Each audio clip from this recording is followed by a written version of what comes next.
Today, Heather is going to edit this intro so that we're all going backwards. This is ChillPoint.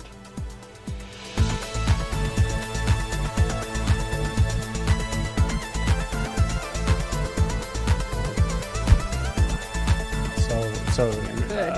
Is that a legitimate request or is that just a joke? Like, so did that happen? I don't know. I'm usually we don't. Usually I'm just cutting out like extra stuff that doesn't go on the YouTube version. But I'm smelling your tea, but I'm drinking my water, and it's very disorienting. Like, why is my tea so bland? It smells great. Now that I've done whatever madness I did to the version of that Beej asked for, I just copy some stuff over. It wouldn't be that hard of an edit at this point. Yeah. Well, up to you. Oh, okay. So let us know in the comments what happened. Hey everybody, welcome to ChillPoint, show where we talk about the week's video game news and also about the episode of Checkpoint that went up yesterday. Starting with this episode actually had a couple. It had the Prince of Persia, and then it also had the little pop-up video bit, which was fun. I added a small sound effect for that one too. I liked that. It was the perfect like. How did you build that?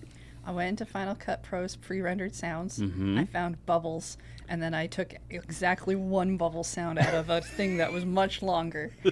Nice. Because Beej looked up what the pop-up video sound is, and it's a bit like a little bit of a wet pop, like a drop of water hitting a table or something. Like kind that. of. Yeah, like Right. that. Yeah. Gross. Yeah. That's why I didn't have him do Foley for me. So let's talk about some of the stories on Checkpoint, starting with the story where we had the pop-up video thing. The Final Fantasy 16 story is apparently confusing enough that the people working on it were confused, and so they were like, wow, this is a real problem. We clearly need to add a feature to explain things to people. Not we should go back and revise the story so it's not so confusing. Make it easier to follow, right? That's the thing. I mean, it sounds a little bit like sorry I made you a complicated RPG. If I had more time, I would have made it a much more simpler one. It sounds a little bit like I think on like Amazon Prime, if you like pause the video, They're it'll supposed to be like X-ray. X-ray. It's pretty cool actually. Yeah. It's a neat feature. Yeah, I've never on used screen. it, but I've heard that it's useful. It'll tell you the actors that are on So- screen. The and music stuff. that's playing. Yeah, I'm not. I don't find the method terrible. I just think it's kind of weird because usually in a lot of video games, there's like a thing in the menus of like, here are people who are important. If they want to give you like a lore catch up, or maybe they give you like a last time on your gameplay session, which I really like. Oh yeah, those are fun. Yeah. Tales of Symphonia was the first game I ever played. I was on the GameCube that did that, where it was like, here's the breakdown of what you've done so far, and here's the last piece of lore that we've told you, and kind of give you a sense of this is the thing you were working on. And I was like, why would you need that? And then I came back to it after like a week. I'm like, yes, being able to just see what was going on. I just dropped the game after that point as well, though. So it's like, well, it doesn't really matter. I mean, I'm assuming the lore pop up is going to be there'll be a thing about like characters that maybe you kind of remember, but you've kind of forgotten exactly what happened. You remember what they look like and their name, but you don't. You just forgot quite whatever. But I also, because it's Final Fantasy, I expect it to be something like, this character? You don't remember this character? Back at the beginning of the game that you're like 80 hours into. Yeah. This character, you helped. You said hello, and it made their day. And now they're important. Yeah. Yeah. I don't know. They were given an actual name. I would honestly really love it if a pop-up happened and it was just like, you made this character's day. You thought it was Tuesday, Achievement but it was unlocked. like the best day of their lives. It'd be It's like in like especially like a long running TV series. Yes. When you're in like the the 6th or 8th, 7th season, and then there's a bunch of lead up to, bam, a big reveal.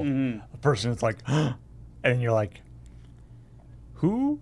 It's like, oh, don't you know? That's the person from the first season. Yeah, in the middle of the first season, when not really any of the interesting shit was still happening, right? Like, it's like, I get the impression that I'm supposed to be very surprised right now, but it kind of was lost on me. there's a very because here's what I saw people complaining in the comments. Basically, one comment that got me actually that was interesting. It was made funny, but it was also interesting. Was Western RPG adds lore codex. Oh, great, game of the year! Like everyone's really happy. Japanese RPG adds lore codex. Burn it to the ground. That kind of idea. And I'm like, that kind of contradiction is you want to spell it the dichotomy, but I think that's not really the point of what we were going for here. The issue is more about if having a lore codex isn't a bad thing. No. And I think that like even Tears of the Kingdom has added character I profiles. love that. I'm so And- happy when it pops up. That it's Yeah. like, because on characters Here's you everyone don't you expect. met, right? And it's I like, love it. okay, cool. And as Graham mentioned, Yeah. like if nothing else, as a accessibility thing, or as something if you go away for a couple weeks and then come back, Yeah. it's a neat thing to be there. The thrust of the joke in this story is this quote that it's like the reason why they put it in there. Yeah. Is the people who are paid to work on the game actually can't follow along with what the plot is.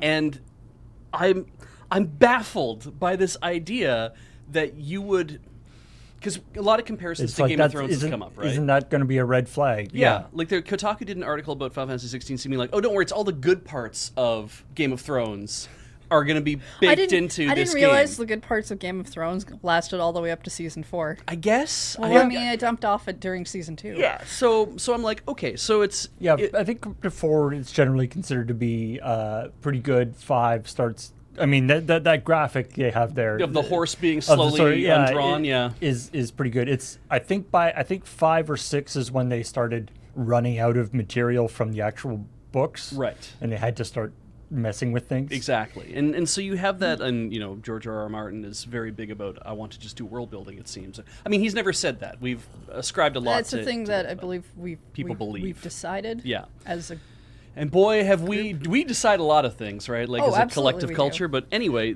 but what gets me about this is that it's like, yeah, the complaint is we took this story that is very complicated, and rather than find a way to give it to you in pieces as you're playing the game so that you can kind of assemble that idea, we've had to create a mode that continually pops up little bits of understanding so you know what's going on. Or I will assume maybe even things like essentially acting as video footnotes, being like, you don't know who this character is because you haven't met them in the story yet, but they're important, and here's the reasons why they're important. You need to know that right now. And we're not going to give you a flashback. We're going to give you a piece of lore to explain it. Like, I'm not sure what all of Maybe. these little bits are going to be. All we've heard is that they're doing this, right? Yeah. We don't really know exactly how it functions. They've shown there's like a screenshot of the UI of it, but it's not totally clear. It's not like you're playing and then suddenly a thing pops up. Presumably necessarily, it'll be or- like, or if there is, it might be a thing you can turn off.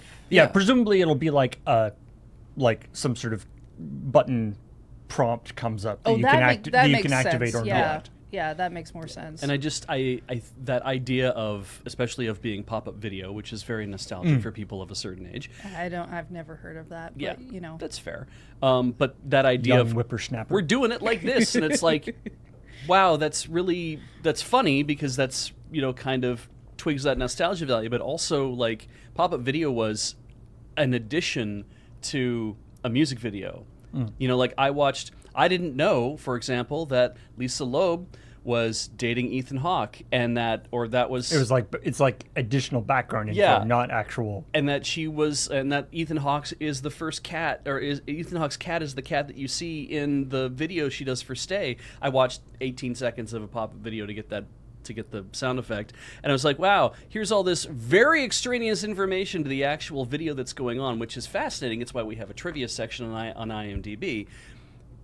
But it's fascinating at a remove, right? It's like I would never make the first version I watch of anybody's music video or of anything else the one that has pop-ups to explain shit that's going on in the video. You typically do a first watch of the movie and then you do the watch with commentary. Yeah. Right. Yeah.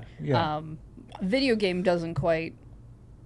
I don't know that I would replay a video game and then put all the pop-ups on. That would be weird, but it does make more sense in a context of like I need to be reminded of who this character is. And there are a couple of video games that have tried to do like director's commentaries, but it's a tough one to make it like to play through an entire game again. Like a 2-hour movie is one thing, but like to play through an entire game again, just to get the director's commentaries the is only a little one tricky. that I've actually tried to play it on is Thomas is Alone, and that's because that game's only like I think about 3 hours, and so it's a different feel, and it's kind of an interesting way to replay it. But that's not something I'd want to do on something of like a 60-hour, even a 20-hour. And it's, I mean, and one of the things that is mentioned in the article talking about this is that, and one of the things that if you've, played a number of Final Fantasy games, you'll know, is that not only is there, a bunch of characters that you have to keep track of who they are and what their affiliations are and all this kind of stuff, but Final Fantasy is also notorious for having for inventing a whole bunch of new vocabulary. So they'll be like, it's like you don't have magic, you have blah. Yeah. And the summons are like, it's always whatever. Bahamut and Tiamat and Esper and Ifrit, and they're all the same, but they're always called something different. They're not summons, they're Espers, or they're something else, or there's something else. So like they all have different. They're always something different, and the thing that you're trying to fight has there's all this like it's not just who the characters are, but there's all this like specific terminology that can get quite confusing. Yeah. And so, especially, when it's like capitalized versions of normal words. Yeah. Well, it's the worst. That I have a rule. Proper nouning, man, just like Peach regular has words. A thing I have a rule that if I read anime. a synopsis of an anime and I hit like there's a certain threshold that is always it's very amorphous. It might be 5, it might be 7, it might be 3. How long does it take you to annoy him? Yeah, but if I read a certain amount of proper nouns of like, especially like English ones for one, but German ones. If I read a number of German proper nouns in a series, and I'm like, we're done. We're done here. I'm done being interested because you decided that your language wasn't good enough to capture whatever mystique that you wanted to put into this thing, which I think is bullshit, because I think that if you travel to another world and you're doing something else, your world has words to describe stuff. So just they already have those. We're just saying them all in whatever your language is that you're translating this thing into. So just say that. Just say that they're called X, right? So anyway, that's me getting off on a tangent. The complaint that I have, I guess, really here is I'm like, it's not about active time lore as a pop-up system to remind you of who people are. I think that's really cool. We talked about X-Ray and Amazon Prime being a thing of like, who's that actor? What am I listening to right now? Give me a little sense of that. That's actually kind of cool. My complaint is if you're... Yes, please complain to me about the game you've never played in a franchise. The complaint I don't have is, the story is too complicated. Because that's not true. I fucking watched Primer. And Primer is a very complicated and not a terribly long movie, but is a very complicated movie to understand the time travel aspect of that movie. Yeah, there's a big difference between sort of complicated and complexity. Or convoluted. Convoluted. Sometimes, right? But I think complexity is also a good way to look at it. My complaint is, if you've let your story get to a point where you don't feel that the standard forms of narrative are laying it out for the audience, then you need to rethink how you need to communicate that plot. And I know that there's a certain sense of like my mother does this, where she will say, "Oh, so Randy's doing this now," and Randy's son. I'm making up people here. My mother is real, but this Randy person I don't think is actually real. Be like, Randy's son is doing this thing now, and The names are made up, yeah. but the cases are real. Randy's son Michael is doing this thing, and him and Shauna are now doing this, and they're doing whatever, and I'm kind of like, cool. Like, I'm just kind of following along, being like, Okay. I don't know what's going on in this story because I don't have a fucking clue who Randy is. I've never met Michael, or maybe I have Okay. met Michael 3 times, but don't give a shit. Michael doesn't give a shit about me either. Shauna's a brand new character I've never heard introduced before in this Okay. story. Is that Michael's sister? Is it Michael's daughter? Okay. Is it Michael's wife? I'm- No explanation, but don't worry because I'll get to a point in the story eventually where Mom will say, "Hey, you've met these people, right? Like, you know who all these." I'm like, "Not really. I don't remember them." No, she's like, "Oh, this is the." Then she explains the backstory, and I'm like, "Sure."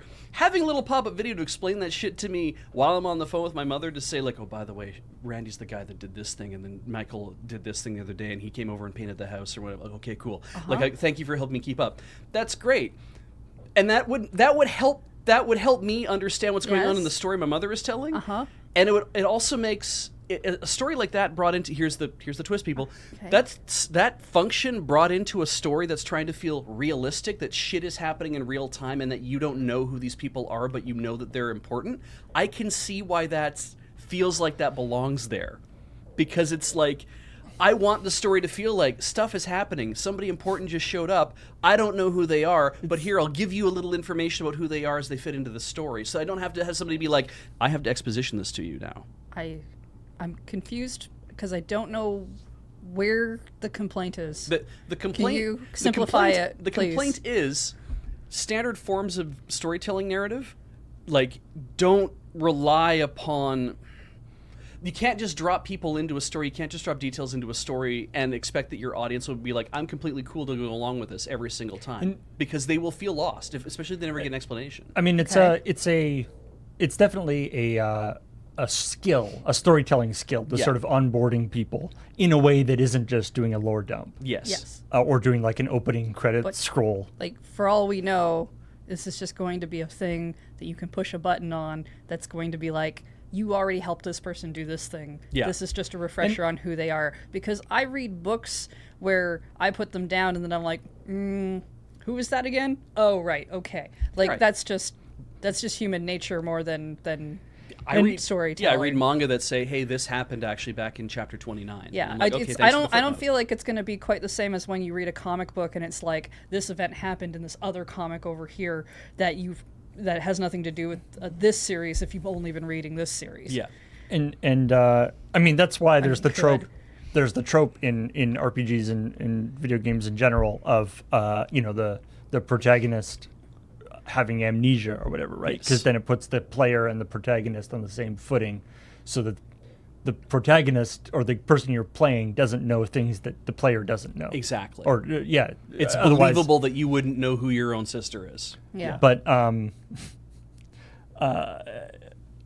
yeah. Anyway, and as somebody in the chat pointed out,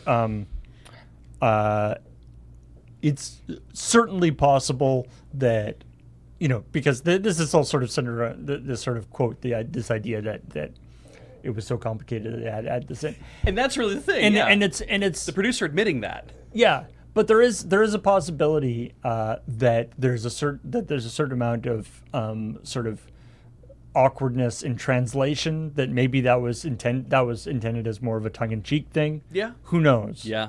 Stuff like that does certainly happen. Yeah. And I can imagine that being kind of a joke that sort of got taken seriously because of how the translation sort of turns out. The worst thing will be if this thing comes out and it turns out to be a very by-the-numbers story that nobody really needed help with. Okay, they showed a trailer during the Sony showcase, whatever they call it. Did they call it a state of play this time around, or did they just call it a showcase? I'm not sure. That's not really important. Yeah. They did a Okay. bunch of trailer drops all in one big thing, and they showed a Final Fantasy 16 trailer, and I don't pay attention to the Final Fantasy franchise as like a we're advertising the new stuff because it's unlikely I'm gonna play it. But this trailer was the first one I saw that seemed like it had story content, and I'm pretty sure there's been story trailers earlier. But they were all like, "The crystals can't tell us what to do. We're going to go and break them now." And I'm like, I'm kind of in for that. Yeah, screw those crystals. Yeah. I know very little about Final Fantasy because I've really only played the rhythm games, but Crystals. I'm just like, often those are really feature- important usually. Yeah. So the fact that they're kind of like, F you, break. Yeah. I'm kind of into. Okay. Yeah. I mean, I don't know what you mean by the numbers. Like, Well, you know, the kind of I'm hoeing my garden, and somebody comes along and says, "Hey, do you want to walk up to the mountain so we can go look at the stars?" And then in 25 hours, you have to go kill God. Like the kind of by the numbers JRPG story we all talk about. I guess like they're probably still gonna do like a bunch of that, but there's probably still gonna be like their little twists. Yeah. I'm still trying to figure out. Okay, somebody needs to tell me. Does Final Fantasy have a timeline? Like, are all these games connected? No? Final Fantasy games are explicitly, except for the ones that are direct sequels to each other, like Final that's Fantasy fair. X2 That's or fair. whatever. They're explicitly in different worlds. There's okay. They have no. The only connections between Final Fantasy games are incidental. Like there's Okay. usually a guy called Sid. Cool. Yeah, who's a planeswalker. And then Same there's also question, but chocobos, Fire Emblem. who are planeswalkers. Because I still That one I haven't don't figured know. that one out. It's not really important. The only timeline I pay attention to is the Zelda one, and Yeah. even then, for fun, and I only want to pay attention to one. I Which just are need to know if they're connected. Also technically not connected. Or connected in weird ways. Don't make me do this. Don't make me fight you. Mm-hmm. Don't. I tried to be nice to you during this show. I know. I didn't even speak I that have- much while you went on your little rant. I have let zero you have love that. for I the just Zelda did a timeline. I very give a classy fuck face palm about- instead. Do not care. make me fight you. Don't care about the Zelda timeline. I know you at don't. all. That's why you shouldn't stir this shit. Don't make me come over there. Never mattered. Speaking of things that may have been interpreted incorrectly, Sunshine Shuffle, Yes. Yes. who's One of the devs. who's one of the devs had some goofy fun making some memes about the idea that his game, because it's got this sort of Animal Crossing kind of look to it. Yeah. The characters are animals, and even the like little word balloons are very like Animal Crossing Yeah, style it's word very balloons. anthropomorphized and very cute feeling. And, yeah. Although it is apparently, somebody in the comments said it is actually rated like T for teen. Oh, it is T for teen. Okay, good. Because yeah. apparently the stuff they talk about is actually like it's pretty hardcore. That fair. they were doing this like big criminal That's thing. surprising then more, because like fucking Wii Vegas Party is rated T for teen, and I was like looking for examples of casino games, because casino video games for Nintendo that were rated E for everyone, and I was like, I can't really search that. That's a hard thing If to it was search. only for Nintendo America that it got pulled down, and I guess like South Korea or whatever, I'm not going to speak to that because I have no clue about that. But I'm going to assume, if I want to make some safe assumptions, whoever was in charge of like greenlighting things or going over things maybe took it literally. Maybe it was written like that seems like it gets said a lot. I don't know. Like I don't think there's been anything that's been said by Nintendo as to why outside like what happened there. We haven't explained that actually yet in this part of the show, have we? We haven't said what's happened. The idea here is that did I skip ahead? he's doing jokes about it being Taking them from the Nintendo teaching kids eShop in North America. teaching kids about gambling. Yes. And because there was all this talk about teaching kids gambling, it got excluded from the Wii Shop in North America. There is a point where like I haven't seen the memes or anything. The first time I saw this story was like headlines about me it too. being taken down, and then the beach was like, it's not about child gambling. I'm just like, okay, it's No, I'm suspicious suspicious. that you said it so many times. Which is why I did it. Which is what happened to the guy as well. Exactly. By saying, See how easy it is to make that happen? I did it in 7 sentences. I don't know. So this idea that as they talked about in the after show, that for one thing, it is that has been cleared up apparently. Yeah, so. it's gonna hit the North American eShop on the 31st. Now we have May. no. He did recently mention. I forget how to pronounce his name. Shit. I'm not going to do it then. Okay. But he had recently said he got a text from his lawyer saying. He said saying this. I'm like, probably he's paraphrasing, but I'm like, it's saying, "Lol, good luck with Nintendo and Korea," and I'm like, I don't think that sentence has ever been uttered. Well, not in not, mankind's not, history. I imagine "lol, good luck with Nintendo" gets said actually fairly regularly. Yeah, but just based on and some stories we've Korea. seen. Yeah, that's been settled. Is coming out eventually. It's hit a headline, so I know about it now. Maybe I'll look at it at some point. Yeah. So if nothing else, Pat Bear did a playthrough for about 2 hours. Yeah. You could go watch that. I mean, there's it's always go it's check that, out our friend Pat Bear. you He's know cool. no such thing as bad publicity, which is possibly not true, but It's. I think there's a line. I would have I think never heard there's, of this like- game if it wasn't for Yeah. the controversy. So there is that kind of idea of like, well, what do we think about this?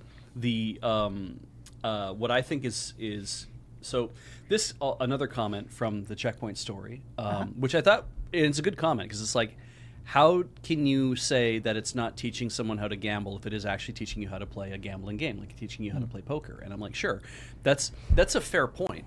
Okay. Right? It's like if you teach anybody how to play a game, because it's like, how can you play poker but not actually bet money or bet So anything? let's look at the structure of poker, right? Yeah.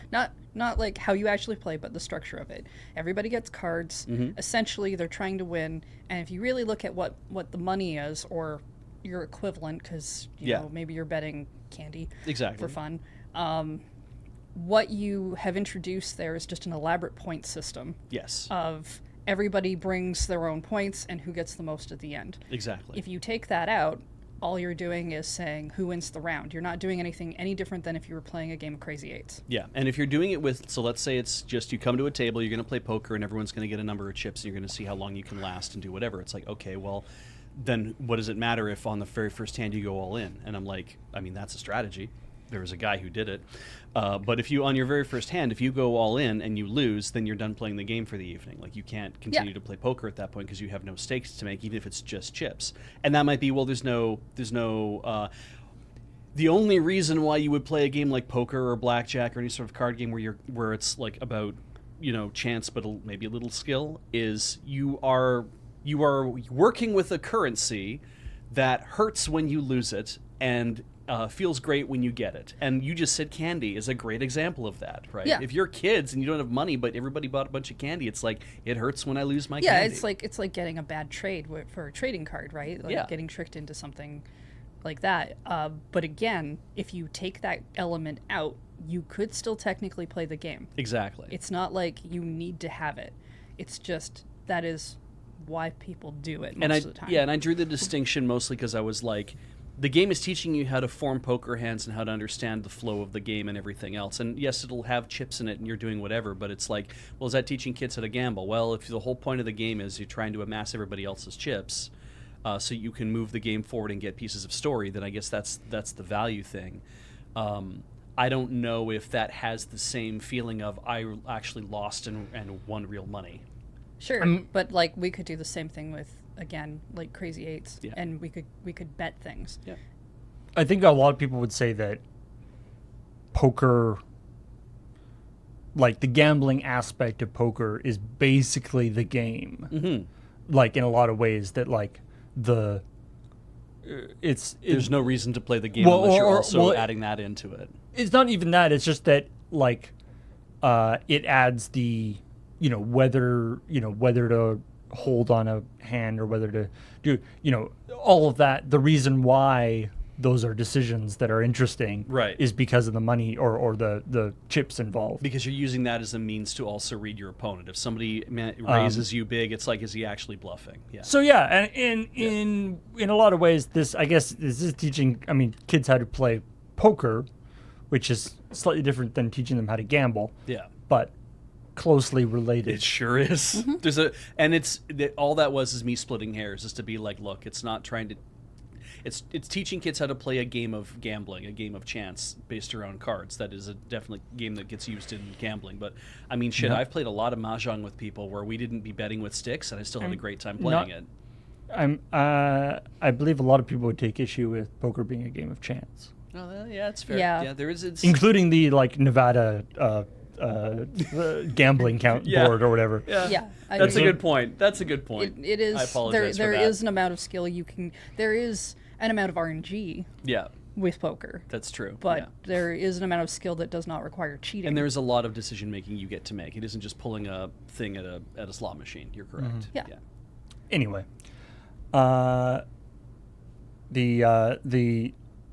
I do like the you gave me that graphic of the like kids stock market Oh, Wall Street Kid Wall Street Kid. for the Nintendo Entertainment System.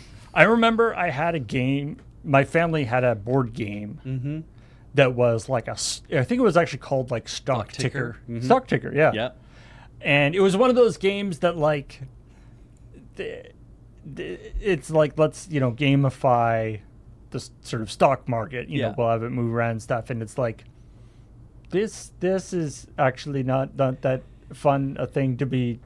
It's just like this. Yeah. I kind of like I get what they're doing here, but yeah, I feel like unless you were already super stoked about the stock market, I feel like this is not something that I really need to play. Did you ever play a proper game of Stock Ticker?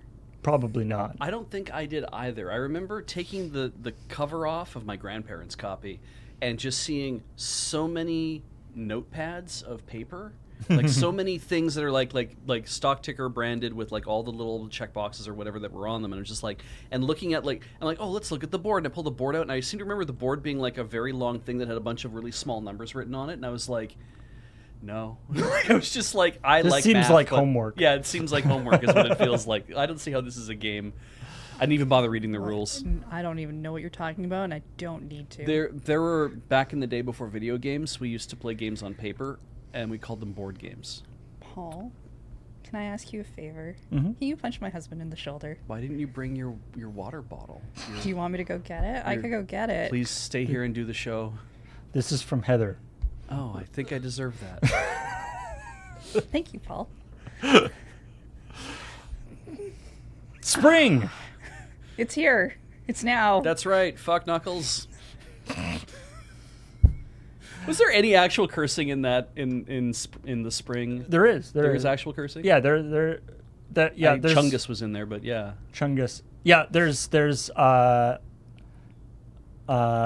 cursing in that Sketch. In that sketch. Okay. But Graham was actually it was actually an interesting writing challenge because it was there's lots of cursing in it, but he wanted to make sure It wasn't just. well, and you that the kind of character Graham was playing, the and the kind of sort of that kind of super hardcore kind of bro attitude, right? He wanted to do that without getting into some of the kinds of insults that kind of a person might do. Yeah. And so more, that character erring that you towards see, the sort of, Chungus and Exactly. stuff Yeah. side rather than What was popular at the time, Yeah. which was For a lot long-time of Loading Ready derogatory Run fans, you will know terminology. what we're talking about. If you're newer, say within the last, I don't know, when was the last time we did a sketch? 10 years ago? I believe that sketch in particular is its 10th anniversary. Oh, well, cool. It's a sketch called Spring. It's very good. I'm assuming it's still on the internet. And you're going to probably see a link appear in chat in about 8 seconds. I'm going to not remember to link the video at all in this VOD. That'd be a hell of a Lurbot so- command. If anyone who wants to leave a comment Called it. on YouTube is like, here's the video they were talking about, you go ahead. You live that dream. You're being helpful.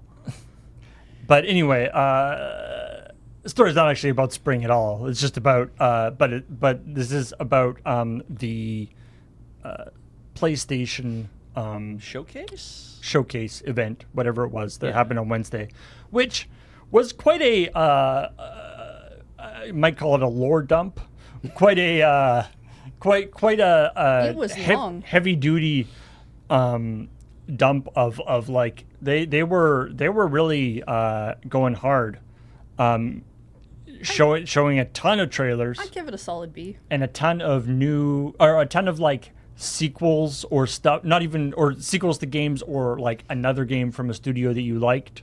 And I mean, I would say that especially with a couple of fairly high profile disappointments from Microsoft's side, that Sony really jumped on them on this one. Like this they really sort of pushed their advantage. There's been, with Microsoft has been sort of struggling a little bit with Redfall and a few other stuff. Yeah. Yeah. Who did Right. Golem? Golem? Because that is apparently the game that's reviewing the worst out of the AAA space this year. I all of haven't a even sudden. heard of Golem. The Lord of the Rings. Oh, Gollum. Gollum. Sorry. Yeah. Has that actually come out yet? I don't know. I'm going to assume it's either out or about to be out because this morning or it's yesterday comically morning, bad? Oh, that's a shame. the reviews have been very bad. The developers posted an apology this morning on Twitter. That's always bad. About it, and It seemed like kind of a neat idea. I'm very sorry that Yeah, it is. I honestly, I remember them announcing it, and then I'd heard nothing until this. The whole game So- leaked. Oh, is that what Thank happened? you, Socratic Method. Okay. The they've come up with this thing, the Project Q. Now, so this Oh, is goodness. this thing. I think the closest similarity is Nvidia's thing. What was Nvidia's The Shield? Shield? That's Yeah. it. Yeah, you're right. Yeah. Which was to do local streaming from your PC. Nvidia Shield, which was a sort of handheld device. And Steam kind of had that thing going on with their little Steam box thing that cooked to your TV. Yeah, but that never quite cooked off. Yeah. And then Yeah. of course they brought the Steam Deck out. Yeah. But so the idea, this is your thing. It is not it's not a independent device. You need to. So it's using A second screen that you would need to have handheld in the same house? Innovation. I think it can work over the internet. Oh, so you could do it from somewhere else. Yeah, I But it uses PlayStation game streaming, which, from what I understand, is actually quite good. It's my understanding is it's better with the PS5 than it was with the PS4. Yeah. I tried it with the PS4. There's certain games you don't want to use it with, depending on what your Wi-Fi is like. Yeah. She said, having actually tried to play a rhythm game, But which we know is not the best way to ever play a rhythm But I game. do know that we went on vacation one time. We went out to the cabin at the mountain with everybody, and I believe Graham brought his Vita. Yeah. And he did try to play like something on his PS4 at You home. can get away with like He was able to kind of get it started and working a little bit, but because the Wi-Fi was abysmal where he was, turn-based RPGs and stuff Yeah. typically are the best kind of thing because Yeah. it doesn't matter so The much for latency lag is- and stuff. yeah. But that's why people are calling this the Wii U or Yeah, PS5U. the PSU. Yeah. I mean, I've got I've got Game Pass, and of course that also has the cloud-based thing, and so you can play that. Like I've tried to sort of play stuff on like like my iPad and stuff. Ah, yeah. And it works like quite well, except that there's always the aspect where it's like, oh, cool, I could play this on my iPad, and then I'm like, wait, it doesn't have a touch interface, so I have to play it with like either like on-screen controller, which is terrible, Yep. or I could hook up a Bluetooth, like I could connect a Bluetooth controller, but then the tablet has to like sit against something, and it's like, this is not. Yeah. Yeah. It's like, it seems like a great idea until you actually it's like, all right, this doesn't actually work that well. Yeah. But not because of the streaming technology, just No. because of the physical interface. Well, you can get. I've really only done like the PS4 streaming. I don't have a PS5. But yeah, you can but get things you for your. can get controllers that go around your phone. which basically is what Which this is is. kind of what they've done there. You can't. I always did it from my laptop Yeah, when I wanted to do that's true. that kind of thing, and so I'm looking at this because I think this has been rumored for a little bit too. It looks to me like they said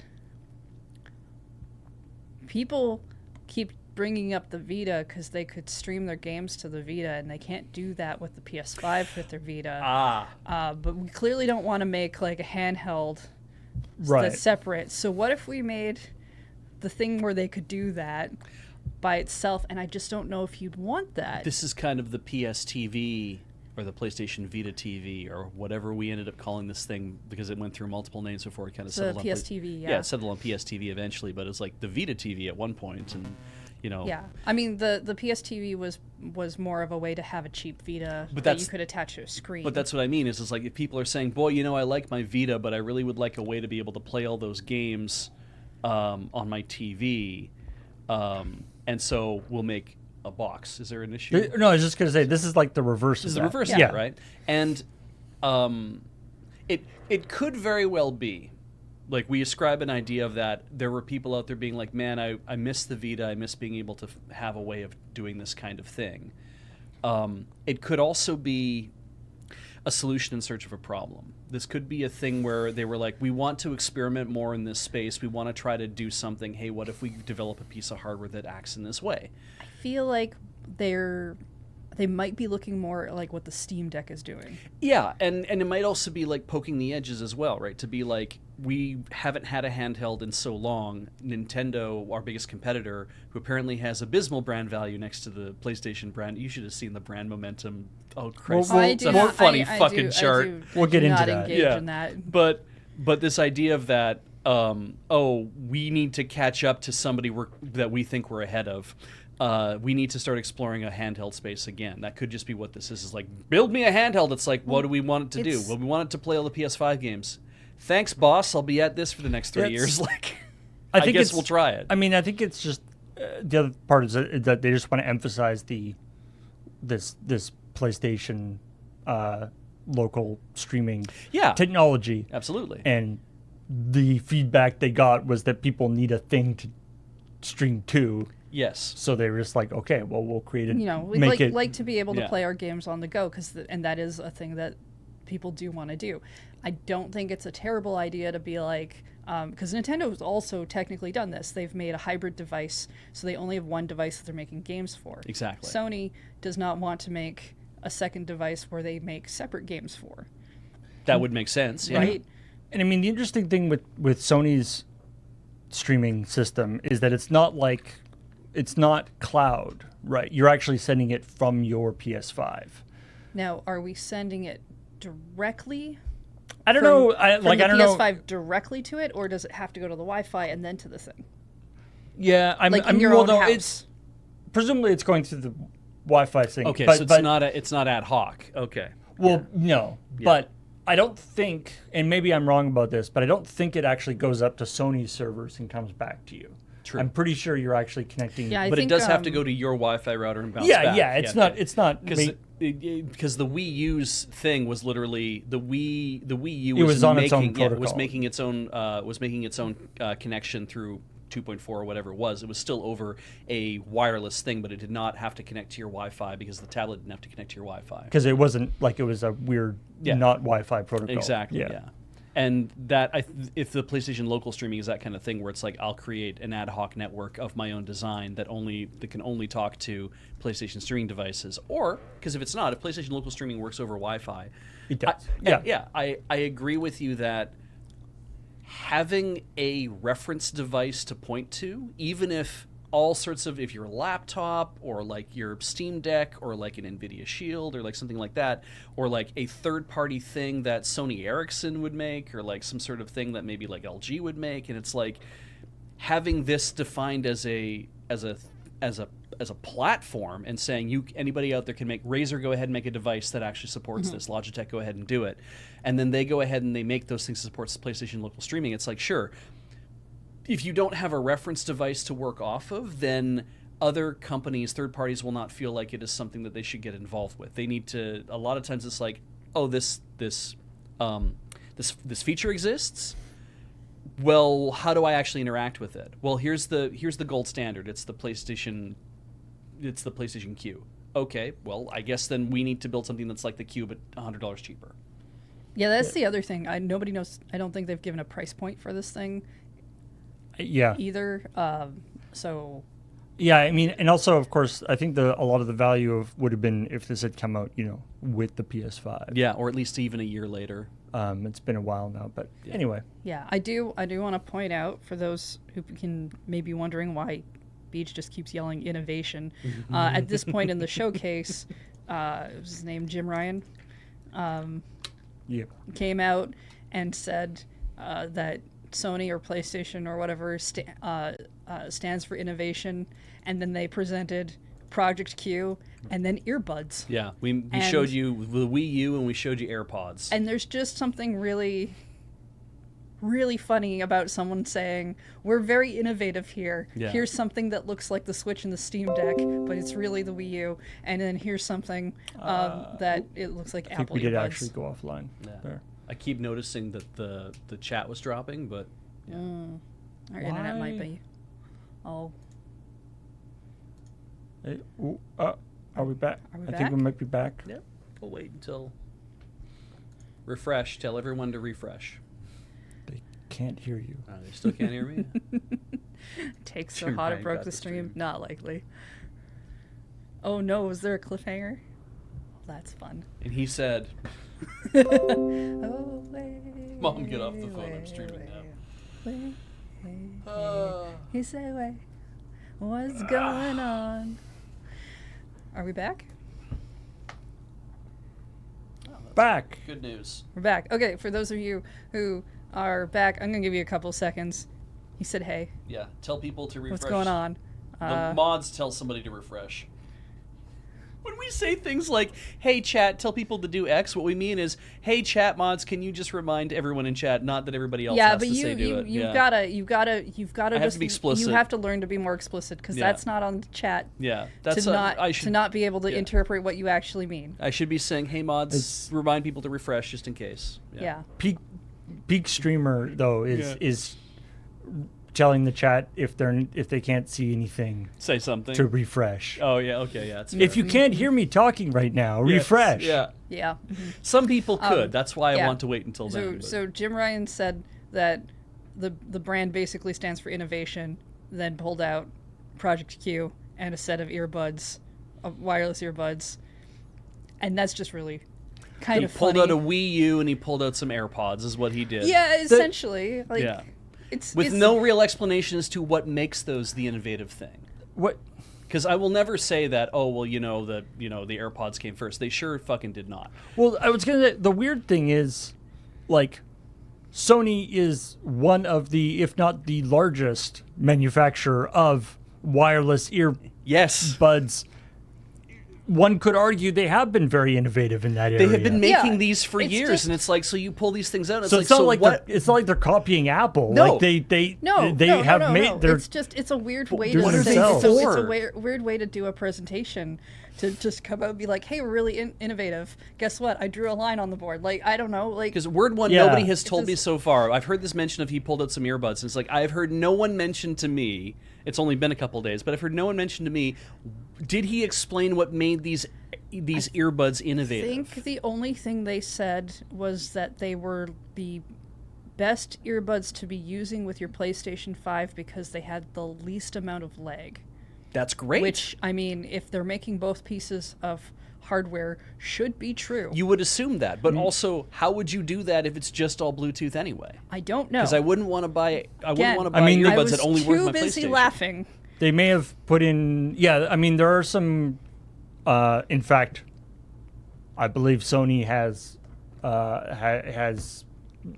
is on the whatever the advisory working board- the the working working group for Bluetooth, in that there are some sort of innovative Bluetooth protocols for audio to produce lower latency, lossless audio by actually using some of the More advanced. Bluetooth 5 bandwidth. Okay. That's cool. As opposed to the headset profile. Yeah. Yeah. Which Like, is stuck on I the mean, you can Bluetooth just- 1. You can make an Standard. argument that these things, that proper, Apple AirPods, the whole thing where it's like, oh, they have like a special chips built into them and stuff like that Apple will never sell to anybody else. Oh, sure. Which makes them pair with your phone great, which makes them pair with all your stuff Uh-huh. great, which makes them like you can track them on your phone if you lose one of them, like that kind of stuff. It's like, yeah, but that's all Apple exclusive technology that has nothing to do with Bluetooth specifically. Sure. I really wish he'd come out instead of saying innovation, which Actually explained what the innovative... explained what the innovation was, or said something else, which I still would have made fun of, where he had said something like, "We've heard what you've been asking for, so we have brought you Project Q so you can stream our stuff this way, and we've brought you some earbuds, which will work really like the best that they will ever work." Because in the absence of signal, still all make you fun get of is it. noise. Like, we're all making fun of the PS5U, right? Like, that's what's happening. People are Right. looking at this Q, and it's saying Q. this. Yeah, I know, but it's like, it's the Wii U, right? It's the PS5Q. And it's like, in the absence of signal, you just get noise. And if they did not go to the effort of being like, There's one thing we're good at. yeah, Making noise. we're going to make noise. And it's like, you should have been way more explicit about this is why we think this is an innovation. It's not just like a Wii U where you have a second screen tied to your system. It's literally you can be on the bus and you can be doing this. You can be going somewhere else and be doing this kind of thing, right? And you can be playing off your stuff at home.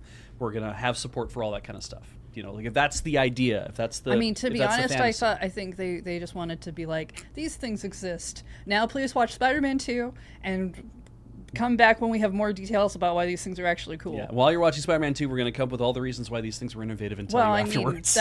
that section was like 12 minutes long. I would hope that they'd come up with something. Yeah.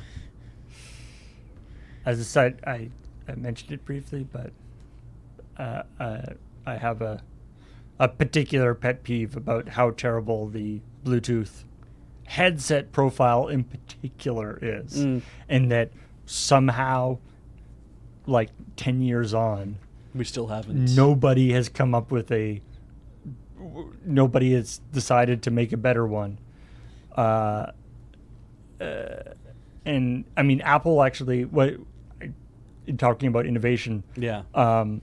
Apple does some extreme jiggery pokery on their end to make, because normally when you have a headset, they sound terrible. Like a Bluetooth headset always sounds terrible. Yeah. It sounds like FM radio Yes. coming in. And the reason for that is that the Bluetooth headset profile was made for Bluetooth 1.0, Yes. and it's stuck at 8 kilobit for audio. So when you're actually, like, how Apple decided to fix that is if you're connected to a Mac or an iPhone or an iOS device, it's actually dynamically switching profiles between the headset profile so you can speak, Right. and then it dynamically switches over to a headphone profile when audio comes in, Yeah. and then switches back and forth, which mostly works but is really stupid. So You have to do and, that, and yeah. occasionally you get weird, like if you try to talk while audio is coming in, Yeah. you get occasional like weird, like Quality drops? the audio is different. Yeah. Anyway, that I know frustrates me. I know we're in the middle of the story part, but can we go over some of the other stuff that was in the showcase Yeah, while let's- we're Yeah, on let's that do topic? it. Yeah. Let's talk about that because speaking of things that Just annoy me, so we can like keep it all in the same section. we've got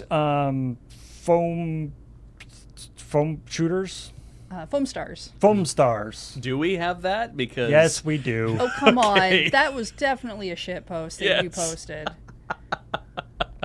Somebody. I saw that and was like, I have to read this later. I posted the checkpoint thing. There was a thing that went up and being like because they'll be shutting down the game in 6 months anyway. They decide just to turn the servers off now. No, that's definitely. A And I shit was like, post. "There's no way that's true." But I have to read what's pushing that idea in the first place. That tweet is the only thing just pushing that that tweet. idea. Okay, cool, That tweet saying that there's an interview in Famitsu, which there isn't, great. Glad Yeah. to hear it. and with a picture of somebody who is not the CEO of Okay, Square Enix. that's fair. Yeah. So Foam Stars looks to be like a 3v3 battle thing with. They call it foam, but it looks like cotton candy soap. Oh, okay, interesting. Is it It's colorful? because there's bubbles and stuff. Like no, like cotton candy pink and cotton candy blue Yes. were the colors they showed. So there are. I do not from the trailer. Maybe there's other marking material that actually shows it. It was not clear to me if they were having a actual turf war in the same way as Splatoon, but they were definitely. We put the foam down so we can surf on top of it, which is very much become a squid swimming your ink. Yeah. But I don't know. It's probably fine. It It's probably just will not- be fine. When the camera panned to a neon lighted sign with Square Enix, the last thing I was expecting was that Yeah. to be the thing that they showed off. I'm not going to play it. I'm not going to care. I have to assume that Splatoon is a big enough deal in whatever circles that Square Enix is circling that they're like, we need to have one of these too.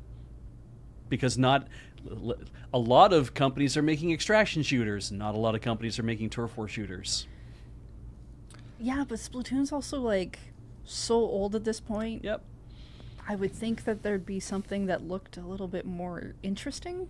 I mean, the fact that they came up with this idea of like we'll render a bunch of foam and bubbles and stuff, and we'll make Like it you make your kind of- traversal like a different kind of thing too. It's like that is probably the easiest way to think about how do you do territory What was control. it? There was that game that was like I think it was like team versus team where you're like throwing a ball around at each other. It's not. I know that sounds like soccer, Dodgeball? but like they had one of those a couple years ago that clearly.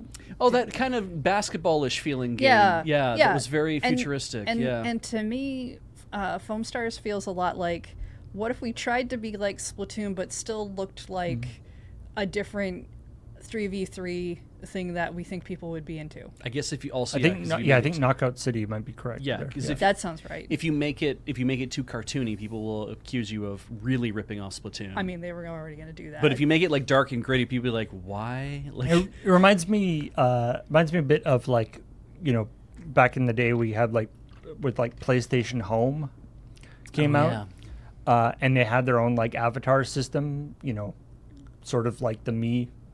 yeah, very thing. realistic feeling. Except, yeah, basically all of your, no matter what you did, your avatar turned out to look like Eurotrash.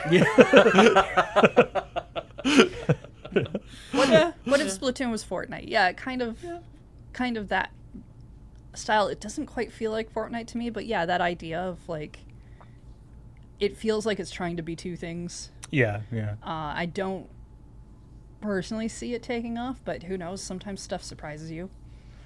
Maybe it'll be really good. I'm really happy to hear that somebody in chat has 4 teenagers. Oh my god, I feel bad for you now that I just said that out loud. I'm sure they're great though, but they're all 4 teenagers are obsessed with Splatoon. Oh no, that's perfect. They have enough for a squad. Yeah, exactly. Squid Squad. That means that they need 4 Switches though too. Holy shit. Yes, but they're teenagers, which means they can go make their own money now. That's right. Teenagers have lots of disposable income. They have solely disposable income. That's just a thing that happens. When you turn 14, all of a sudden you have a whole bunch of money that you can just spend on stuff. It doesn't come from anywhere. It just appears. And then speaking of extraction shooters, Oh, Marathon. my heart, Did you see the my- trailer for my it? heart was so hurt. I mean, yeah, Because I did. Marathon was not the name I was expecting know. to see at the end of that trailer. and I'll be honest, it looks cool. Yeah. yeah. It doesn't look like Marathon, No. but it looks like a cool game if I was into extraction shooters, which I'm not. But the art style looks kind of cool. But, oh, man. Because I was working on some other stuff, so I didn't actually watch this. And so I just saw the headlines, and I saw, you know, new Marathon game coming out. And I was like, oh. And, you know, within, you know, 2 seconds of seeing that headline, I had formed the entire thing in my brain of it's like, Here's what oh, they'll do. That makes perfect sense. Yep. Bungie they can make they can make a new version of Marathon, you know, with updated technology. They can replace the you know, the consoles that are just text-based with fully voiced cutscenes. They can really get the story thing. I was like, the only thing that kind of bums me out is that they're with Sony now and not with Microsoft, so we can't finally get the Marathon Halo Oh, yeah. connection Yeah, that yeah. that has been sort of like slightly hinted at in a few places. Right. And like that's kind of a bummer, but still super cool. And then I like read it and I was like, wait, what? Yeah. Multiplayer extraction shooter, no single player, so like that innovative single like Marathon was a great game, but it wasn't particularly like technologically innovative. The innovative part about it was that it was basically taking like, Doom or Right. Quake or whatever and actually having a compelling story. Yeah, building a narrative. Yeah. Yeah. Yeah. That is what Marathon was, right? Like that's otherwise it's just a space shooter. Yes, exactly. Exactly. I wonder, and that you could look up and down. There was a few, there was a few eventually, because that's the thing that I always heard from all the Mac users. They're like, yeah, but in Marathon you can look up and down. I'm like, I can just shoot and I can hit guys on another platform. They're like, yeah, but You could look up and down, but I at least when I played it on Mac, it was not a first mouse look FPS. Yeah, you moved no. up, you looked up and down by hitting the buttons to go up and Yep, down I remember on your on your numpad because Yep. that's how you were moving around. You were not doing WAS. no, they didn't have any of that. Yeah. And by the way, I checked on this because by the way, there's a fan thing called LF1. Yeah. Which is a fan engine for Marathon that works on current systems. Yeah, it works with Marathon Infinity WADs or whatever they call them, map packs, whatever Yeah. they're referred to as. So you can still play Marathon modern day, and you can play ALF1, and you can, Yeah. which is So every person I know of at a certain age on social media was very excited when Marathon showed up on the thing immediately because like again Yeah. the trailer doesn't they showed off there shows you nothing of like gameplay or anything. It does not look like Marathon, and then at the very end there's like bright yellow and a black Marathon whatever, and that's kind of cool when you're just Yeah. like, oh neat, like even I was like, oh, that's going to be cool for some people. And Yeah. then it wasn't. the trailer I would do for like an actual reboot of Marathon, like a teaser trailer for an actual like remaster or redux of Marathon, would be have the like sort of space shooter like going around as a space marine going around and stuff. Right. Again, without the story part, Marathon looks very similar. It just looks like a space shooter going around, and it ends with just a guy running out in green overalls going, "Thank God it's you," and then it ends. Because that was the thing. There's random civilians in the game they called them Bobs, and they had all these different voice lines, but there was the guys who say "Thank God it's you" are actually like. They're mutated guys that'll just run at you and explode. And so if you ever, like you see like a group of people and one will go, "Thank God it's you." You'd be like, "Oh, I need to shoot that like, guy." "Oh shit!" Yeah. Or you jump. There's like a couple parts where you drop into an area and you go, "Thank God, thank God, thank God, thank God, thank God, thank God, thank God it's you." And you're like, "Oh shit." Anyway, it's awesome. So it made me very sad. And also made me. It then got into my brain. There's like, holy crap! They could actually do this. But why don't they do this? There might be something to be said. I mean, because multiplayer usually means that the narrative stays stuck in space, right? Like it's just kind of like you can't really advance it unless you're doing seasonal play. And if the idea behind Marathon as an extraction shooter is to say, we want it to be Marathon. Maybe if Bungie's really committed to it wanting to be Marathon, they might treat it the same way they might treat Destiny, where it's like, we're going to have story, we're going to have development. And they've said that there's some stuff that is like one of those extremely, it doesn't really pass the sniff test. It's kind of cagey. The like where it really the narratives we're really into the narratives sort of coming out of the multiplayer experience. Sure. Oh, that's some wording. Because that might be player-generated story, which is hard to... that's not necessarily a bad thing. It's just that suggests they're not necessarily putting in a strong narrative themselves. Also, you can't really play seasonal games at your own pace. You have to play them to the pace set by the developers, which either means that you're playing way too slow or you're playing way too fast. What are the popular extraction shooters right now? I only really know of Escape from Tarkov. I mean, that's sort of the. Yeah, that's the sort of archetypical. Yeah, we've done a couple of stories recently about other people talking about doing extraction shooters. I don't know, the Hunt Showdown, right? And yeah, people in chat could probably give us a few more. Yeah, I'm sure chat could help. Oh, Go ahead, that's chat. true. Division has a extraction shooter mode in it as well. I'm just wondering because based on that trailer, I would say this is a game that doesn't come out for a while. I would say some people suggested that the trailer was actually more of a recruitment tool to try to get devs. It's an interesting idea. So if extraction shooters are being seen as like if someone's looking at genres that are kind of popping up and they're like, oh, extraction shooter is kind of the hot thing right now, Because we missed our in boat the on terms Battle that Royales. battle royale. It seems like the Royales have next been- battle royale kind of thing. Yeah. It might be.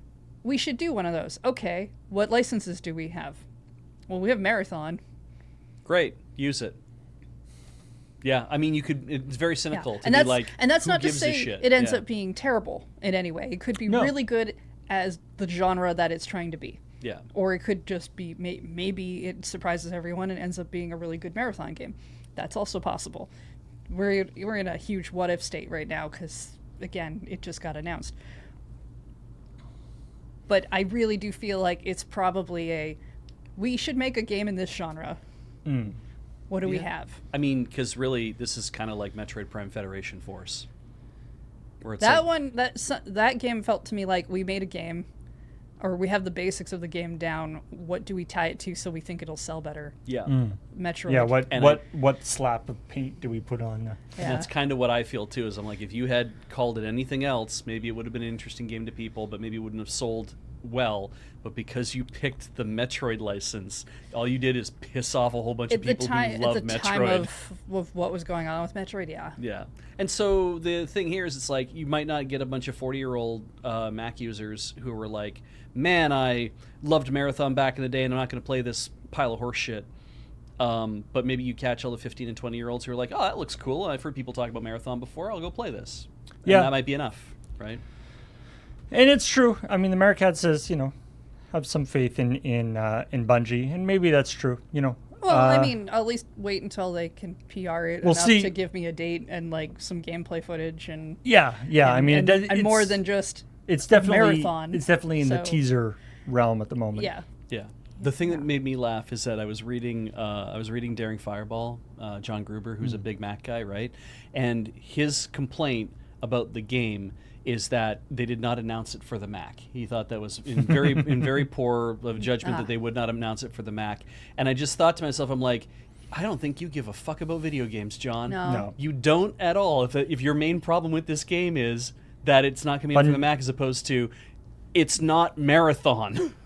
Yeah. We lost Bungie when they made Halo. They got bought by Microsoft. What are you gonna do? Get bought by someone Halo else? was supposed to be a Mac exclusive originally, or it was demoed on Mac first, and then Yeah. it got changed. How about We're still hurting. And then Metal Gear 3. Yeah, I had to go back and look up Metal Gear if Triangle. it was actually called Delta or not, because above the title it has a small font where it says something else, and then it says like action or activity or something there, and I thought my brain had said that the triangle they had put in there was a stylized A, but it's not. It is Delta.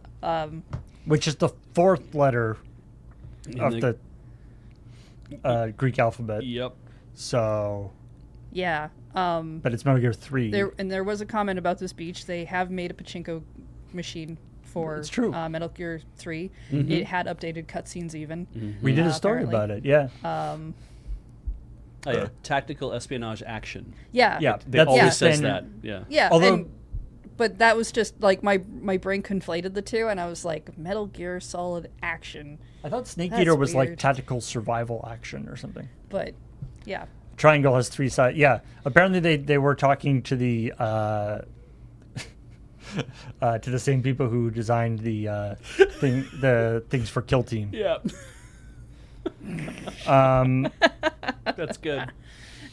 Hexagon has 5 sides.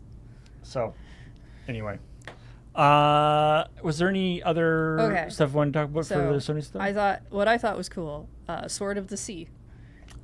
yes. Looked pretty cool. It's being described as it basically looks like Journey in a desert where you're surfing off on a sword.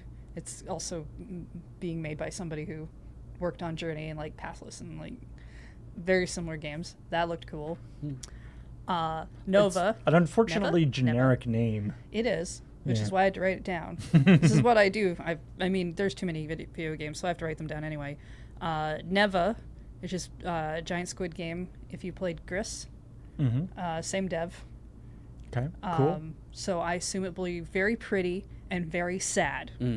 Have we? The trailer for it basically had a really cool giant wolf with antlers who may have died, but then a puppy version came along, so it was slightly less sad. Is a sad squid game? Is this based on the Jonathan Colton song "I Crush Everything"? I don't think so. Have we ever received a firm answer on whether it's pronounced Gris or whether it's pronounced Gris? I think there is an actual answer. I never remember, and so I just say it however I say it. Fair. Yeah, we will do that. But yeah, I need to find out one of these days. I want to bring up the Plucky Squire, which is being published by Devolver Digital. It's actually being developed by a group called All Possible Futures, which you may not have heard of, but I want to bring it up because one of the co-founders is James Turner from Pokemon. Oh, good. The Plucky Squire's been announced before for other platforms. Right, I remember hearing about Yeah, Alright. it looks very cute. That's one I'm personally gonna probably. I'm check assuming out. it has really fun character design. It's Have you ever seen anything for it? No. It's basically like there's a storybook on a desk, Ah. and there's the Plucky Squire, and he's saving the world and doing whatever, and then he discovers that there is a new world. It's 3D, so this is Flatland. Oh, cool. All right, that sounds awesome. I think we kind of needed a Flatland game. Yeah. I'm assuming there's going to be some Flatland elements, but not in the same ways they do that with the shapes and stuff. Towers of Aghasba, Ooh, that one looked really interesting. which everyone will probably compare to Breath of the Wild because of the paragliding that was definitely happening in there. I would say maybe has a touch of Horizon's Forbidden West because there were definitely dinosaurs at some point. Were they electronic And- dinosaurs? No, I don't think so. Somebody, the stuff I was talking about, like, was the thing that piqued my interest was comparing it to like Subnautica with the like base Yeah, building. so and there's stuff. like a town building thing. It looks like you're restoring a world. Like the world is like scary, and one of the scenes has like these giant hands that are walking around, and they're clearly talking. Like all of these kind of fantastical creatures that are talking to this person that you're playing, kind of in the way that that old gods might. And you look like you're planting things and you're building houses, and I mean, if there were also sky whales, and I really like sky whales, so that I mean, kind of. There was underwater exploration sections from the looks of things, maybe. this is sounding more and more like my jam. Mhm, Yeah, like I honestly absolutely. think it might be really cool. It might not be. It's gonna be one of those keep a closer look on ones. Also, but- apparently, if you're making a large open world fantasy game, you have to have enormous hands. yeah. Yeah, I mean, we're I 3 for 3 now, rewatched the think. trailer before we did today's show, and because initially I was like, oh, that's a lot of paragliding you're showing off. That's interesting. But on the rewatch, I was like, actually, this gives me more of a feel of what I've seen in marketing for Horizon in some respects. Okay. except probably without the building, because the building looked a lot like, I want to say almost like Dark Cloud building, Dark Cloud 2, where the entire building's highlighted and you're like, this goes here, and it just like appears. Okay. It's been a Cool. while since I played Dark Cloud 2, so if that's wrong, that's not my fault. Revenant Hill, the game that's being made by a couple of the devs from Night in the Woods, Right. Yes. which is the trailer starts off with what looks like May, the cat from Night in the Woods, because you can see like the cat head show up, but it's an actual cat. And then there's people, and that just it almost feels weird when you're really used to the Night in the Woods aesthetic of everybody as an animal. Right. Right. And the sort of like almost paper cutout. Yeah, but that whole art style is still there, and I think the story, if I remember right, the story is something about being like 1919 or something. But you know, I liked Night in the Woods, so I'm just excited for this by virtue of that. It's one of those. It's definitely it's on my list, but I have not got around to it. And then, Paul, for you, Mirage, Assassin's Creed, Oh, yeah. or as how I've been seeing it shorthanded, Ass Mirage. Yeah, I was looking. I was looking over your shoulder in your book. I was like, "Ass Mirage." I don't remember that. For you, Ass Mirage. You ever looked at a Mirage and been like, "Ah, that's a fine ass"? Wait, it wasn't there. Sucks to your ass mirror. That sounds like a plot line from like a Seinfeld episode. It's like, I met this girl the other day. Ass Mirage. Yeah, they showed that off. Yeah, it It looked like good. Assassin's Creed to me, so It looks good. Yeah, I don't have strong opinions about it until Until see it. playing I it. mean, like Yeah. I haven't played Valhalla. Like I haven't played the Viking one even. Oh. what was So- the last one you played? The one before the Odyssey. Egypt? No, the Or- Greek. Greek, It's like all right. Greek stuff, and it was super. It was fun, and yeah. But so I'm interested to see if they're doubling down on the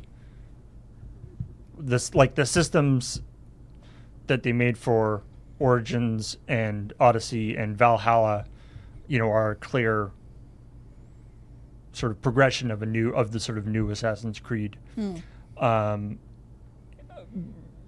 But I'm curious as to whether Mirage is just going to be like going more in that direction, or whether they're going to pull it back a little bit. Yeah, because there has been stuff about Mirage being a more traditional Assassin's Creed, as in more like the original ones, Right. which would be interesting. I think interesting to me. But Yeah. anyway, The only other one that I was like really excited for was Spider-Man 2, which, if at some point the Office PS5 goes missing or nobody can get to the streaming office, that's gonna be my fault. I didn't know you were like a big Spider-Man fan. Spider-Man is my favorite comic book character growing up. Oh wow! There I you never go. read the comics. Comics were evil, so I really wasn't allowed to. But I did buy one issue.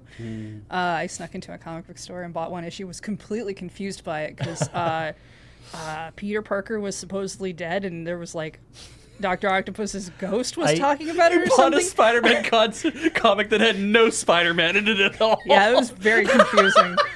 From what I understand from the Spider-Man comics timeline, the best way to be a fan is to not read the comics. Yeah, I mostly grew up on like was it like the 60s cartoon Yeah. and the 90s cartoon, and then I ignored the Spider-Man, space version of the 90s Spider-Man. cartoon.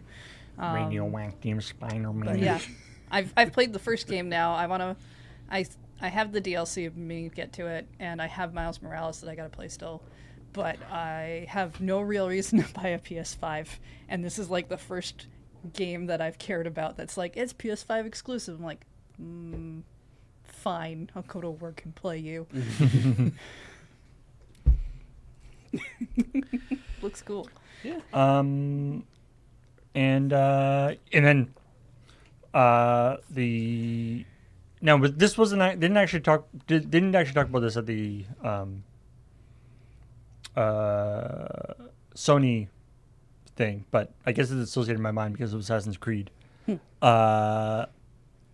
New Prince of Persia: The Sands of Time redo, redo, which, I mean, we're talking about Marathon, Metal Gear, Sands of Time, all games that possibly deserve remakes. Yeah, definitive experiences. There's been a lot of there's lots to talk about how the gaming industry is all remakes these days. Yes. Those are 3 games that could definitely use remakes, but for whatever reason seem to be inordinately hard to make remakes of. It's like, and so Prince of Persia, they're doing. Is Sands of Time the one that you were playing on Beach's Backlog and then got hard locked out on? That would have been Warrior Within, probably. Yeah, Warrior Within, I think, was the one that I did. That's the Warrior Within is with the Dahaka and the guy chasing you and all that. Yeah, because then the Two Thrones is the one that is the third one in the series that they're like, oh, we cleaned up all the shit from Warrior Within because the combat in Warrior Within everyone says was better, and I'm like, I think it was. And they said, but the parkour stuff wasn't as engaging, and so they're like, oh, let's pull all that back into the Two Thrones. And so I did play all 3 of them. I can't remember if I played all 3 on stream or not. I think you only did the one on stream. Okay. But I could be wrong about that. Yeah, I mean, to be honest, the Prince of Persia games are why I started playing the Assassin's Creed games. Yeah. Because Ubisoft stopped making Prince of Persia and started making Assassin's Creed. Yeah. And some of the early Assassin's Creed games had a lot of the sort of traversal stuff that Prince of Persia had. And I've always been a huge fan of that. Yeah. That it's just so much fun to just be like, I want to explore the environment however I want. I'm just saying the remakes need to happen so that Beach can stream them and see the ending. Christ. But then what? You don't want to do that? You don't want to do it as like a play it forward? Not really. But apparently, they talked about it's like we're they tried to do it and then they got moved from different studios and all this stuff, and the thing now is that this idea that they're like basically starting from scratch. Yes. And not only starting from scratch as in not taking the stuff that the studios who have been working on it since 2020 have been working on. It sounds like they're starting from scratch, like as in not taking Prince of Persia: Sands of Time into it. Like, they're like, we're conceptualizing how it's going to play and like the stuff. And it's like, isn't the like, you would think most of the concepts would already be like, at worst you could use surely you could use the previous game as like the storyboard for the new game. Yeah, I assumed that Prince of Persia: The Forgotten Sands, which is the 4th in the new series. I mean, if we're not counting, how many Prince of Persia games are there? Well, if you count the original 1989 Prince of Persia, and then there was a Prince of Persia 2, I think that as long as they're separate and not remakes. Yeah, but Sands of Time was when we got into the 3D realm of doing all that. Technically, there was Prince of Persia 3D. Yes. It sucked. Yes, right. Let's not remember that one. But Sands of Time was like, oh, we're rebooting the series, we're doing this thing. And so we had Sands of Time, War Within, and Two Thrones. But then we had, they changed the logo, and we had Forgotten Sands. And then I think we had yet another Prince of Persia game after that. Was Forgotten Sands the one that was just called Prince of Persia? Was it? And there's one subtitle we didn't know? There's one when they because they rebooted the whole thing again and just called it Prince of Persia, no subtitle. Okay, because then that I think was because they are also bringing a film out at the same time. But maybe that has now been retconned to be Forgotten Sands. Maybe I'm not sure how that all played out, but oh god, I've completely lost my train of thought. Sorry. I'm gonna just say though. Thank you for. So I came up with the idea, the idea for the story, how to structure the story. Like I always do the night before, and I was like, I want to do this. So I went into Heather's office and I'm like, hey, this is like at home. So I go into her office and I'm like, can you do the rewind effect that we have that was in Prince of Persia? And I showed it to her and she was like, I mean, maybe. And in about 5 minutes, she ginned together something that was close enough, and I was like, yeah, actually this would probably work just fine as a rough yeah edit. just to see if I could do it, because I didn't want to say yes to a thing I'd never done, and then find out tomorrow that I'd made a really hard thing to That's do. probably So wise. then on Thursday, she said, you got to find me the sound effects and whatnot. So I found this place online called thesoundsresource.com, which is a collection of sound effects and soundtrack stuff from a ton of video games. And they had clean everything. Yeah, that was really helpful. So I found the clean copies of the, because they have a special game mechanics thing, so I just gave her that, and it had the rewinds in it. I can make the thing reverse, and I can do some fun thing with transitions. Yeah. That section would not work without the sound effects. And the breathing sound effect in the middle of the thing is 17 seconds long, and this would be sampled directly from the game itself, which means that the breathing part of the rewind, your rewind can only be up to 17 seconds long in the game before the thing has to loop itself. And I don't think you ever get 17 seconds of rewind in the game, because that's a lot of they game probably to just rewind. made the clip that long. Yeah, it's really good. But right, so the point being, though, they are saying we want to remake it. Like they said, the game development itself has been rebooted. They're not and they're not saying we want to reboot the game, but they are saying this isn't a remaster. We don't want to just go back and make everything pretty. What we literally want to do, and I'm assuming that's because how do you make a brand new engine with a time rewind system and kind of fit all that stuff into it? And I'm like, okay, so now you're taking a huge chance because you're going to remake this game that has a complicated system in it, but computers are a little more capable, I think, these days of being able to handle that kind of thing. You went through like all the iterations of it, right? Where it was like first we announced it, then we or we said it was coming out very soon, and then we said, out. "Oh wait, it's not coming out now. It's been delayed. Oh wait, actually, it's being transferred back to another company." But don't worry, now it's going to this other company, so it'll all be fine. Or the studio, and then. And don't worry about it. And hey, guess what? We've actually taken it back to the conception phase, and it's like, yeah. I would like to know a little bit more information about what that means in regards to. And that's not on them to say, but what conception phase means. They released a FAQ. Oh, did they? Yeah, and because they're like, sorry, like we're sorry. Essentially, is kind of what they're saying with the FAQ. But the idea being that they're going back to original design documents for Sands of Time and looking at. Taking that into account to be like, they thought of a lot of things in that game, and I'm kind of like, oh, that's scary to think that when they designed that game, the people who did that game are no longer working at the company. You can't just go talk to them. You have to look at their documents and be like, we're looking back into the past and brushing stuff off, of getting the dirt off things. And it was like, okay. But this sense of we want to understand what they were trying to accomplish and achieve, and then I'm sure that will be like, if we can build a game around these mechanics and this idea, then we can enhance the story or do different things with the story maybe. And it's like, I hope that whatever you do, it kind of feels like Sands of Time still, because you want it to. It depends on what they're doing. If they have access to the original pitch documents, there might be additional things they never ended up putting in to the original that were originally pitched, because maybe the tech just didn't work out for it, or maybe they didn't have enough time, and it's very like the crux of it is very much still like the original Prince of Persia, where princess has been captured by evil vizier, go through pitfalls and traps until you reach the vizier, defeat the vizier, save the princess. Yeah, I doubt they're going to change the story. But in a way, I kind of hope they do. I kind of hope that, because what was really important is it wasn't about the princess has been captured and whatever. It's been about the kingdom has fallen. You know, I mean, in Sands of Time, you're actually working with her, working with the princess. She isn't being captured. Yeah, but people in the chat have told me there are like 2 Prince of Persia games that I've never actually played. Yeah. I didn't know about the Fallen King. Fallen King and Forgotten Sands, which Forgotten Sands is apparently using the Sands of Time continuity. Interesting. I'm just hoping that I just want them to, like, we've gone back to the original Sands of Time, the conceptual documents, and they open it up and it's like Sonic the Hedgehog. Yeah. Okay, that was a stupid idea.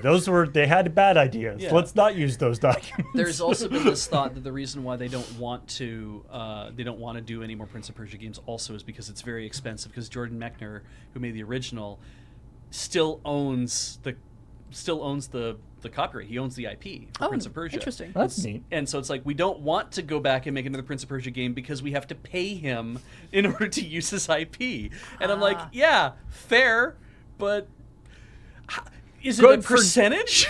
Good for Jordan Mechner. Yeah, like good for Boom. you. Yeah. But it's I hope his little brother also gets royalties from his awesome performance capture. Oh yes, that's right. I forgot about that from the original game. There's amazing videos. I think I had a CD at one point that had original videos of the making of the original thing, and it's Jordan. It's his little brother wearing really baggy pants, and he's like, "Run, stop, like climb this thing." Right. And then he traced it, and that's why the movement looks so cool and fluid in the original. Yeah. thing. Anyway, Even if it feels a little like, oh, this is really hard to control because it doesn't feel arcadey anymore. It's like, yes, but the motion is amazing. Yeah, I mean, you can still do a remake that makes changes, but really feels like the essence of what people wanted. Yeah. And that would be the ideal. Yeah. If they can get to that stage. Because what people want, I think, out of Prince of Persia ultimately is they want the parkour element and they want the fighting to feel kind of interesting wuxia or Jackie Chan style. Fluid. Yeah, but fluid in a way that works with the obstacles in the environment. I want to be able to jump off a wall and jump behind somebody and then slash them with my sword. I want to be able to grab onto the pole and whip around it like, you know, and like kick a guy in the face. Oh, Kind of you want idea. Spider-Man? You want Spider-Man. I mean, that's kind of what Spider-Man No, like definitely. the Spider one for the PS4 Yeah. is that. Yeah. You're describing Spider-Man. And no kidding, people love it because it's like that's what you want Spider-Man fighting to be too. You want to feel like you're constantly in communication with your environment, and you're always using it to actually enhance your movement. It's not becoming an obstacle to what you're doing. That game literally just drops you into web slinging, and it's so good. Yeah. Web slinging It's is what I've so heard. fun. It's the that most I don't satisfying. even use. I don't even use the fast travel most of the time. You just want it because you just want to swing. I like swinging through Yeah. the city. It's fun. Yeah, it's, yeah. it's like what you want. Yeah. all right, let's. I mean, we've talked a lot about the extra stuff in the PlayStation Showcase and stuff that we didn't talk about in the actual episode of Checkpoint. But there are a couple other unrelated stories that be good to touch on. Sure. This story is mostly comes from my annoyance of which is maybe something that isn't people don't care quite so much about if you're not actually actively trying to do video game journalism. So the headline is Activision has sent cease and desist letters to two makers of popular fan clients for Call of Duty. Call of Duty. Right. This is on Ars Technica. You can Yeah, find it. for legacy Call of Duty playing. Because the Oh, problem, really old Call of Duty. well, so the problem is Modern Warfare 2 and some of the other Call of Duty games are still like you can still buy the game and play it, Right. but it is basically unplayable I've always said that. on the official Activision servers because the hacking and stuff is so bad. Oh, okay. Not only is it unplayable in terms of people like bots and people cheating and hacking and stuff, but Right. it's also like actually dangerous in terms of getting your computer hacked. Oh, Like there are vulnerabilities in the clients that holy shit. so I'm going to guess what this means is that people said, we're going to make our own servers and we're going to harden them entirely. Yeah. And that way people can have a safe experience playing Call of Duty. Is that what happened? that was what was going on. I see. Okay. But in order to do that, they needed to make new Call of Duty clients, which from what I understand was initially like you had to own the game and like supply the game files, and it was just like a new executable. Yeah. yeah. But I think as time went on, the need for the original one became less, and so it started getting closer to actual piracy in terms of actually like taking the thing, which is possibly why Wow. they're